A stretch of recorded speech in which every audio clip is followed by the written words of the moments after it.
Mga kapuso, matapos ang kontrobersiya sa pagpatuman sa Dole tupad sa Desamparados Haro, Dole 6 ginpatpat ang guidelines sa programa. Mga benepisyaryo nga ginapahaya ginabuhina ng sweldo, ginaganyat nga magreklamo. Ini ang gintutukan ni Zen Kilantang Sasa.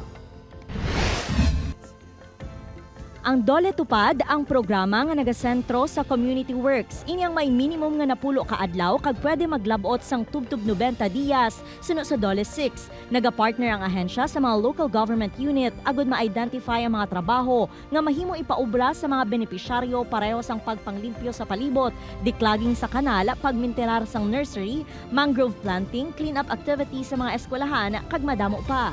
Isa lang ka miyembro kada pamilya ang mahimo maka-avail sang programa, isa ka beses sa isa ka tuig. Hindi diri pwede makasulod ang government officials kag ang mga nagabaton sang honorarium sa gobyerno. Sa tuanay, yara sa 480 pesos kada adlaw ang bayad sa nagatrabaho. Apang kadungan sa pagsaka sang minimum wage, yara na subong sa 513 pesos kada adlaw, ukon 5,130 pesos sa sulod sang napulo ka adlaw.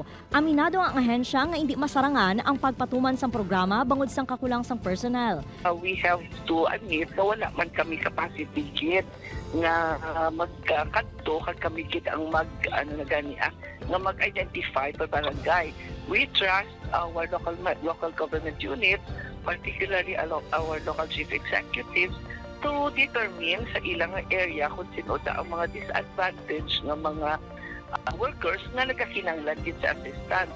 Paathagman sang ahensya mismo ang mga opisyal sang barangay kag banwa ang nakahibalo sa mga tawo nga nagakinahanglan sang assistance. Iniman ang rason nga ginatugyan sang Dole sa local chief executives ang pag-screen sa mga benepisyaryo. Angot naman sa barangay officials kag coordinator nga ginapasuni nagapangilkil sa mga benepisyaryo, mahimo makareklamo ang mga ini sa ahensya. Ginapanuginan sang ahensya ang Dole Tupad beneficiaries nga likawan ang paghatag sang kwarta. May mga instances nga hindi namon makontrol kay sila yung voluntarily naghahatag.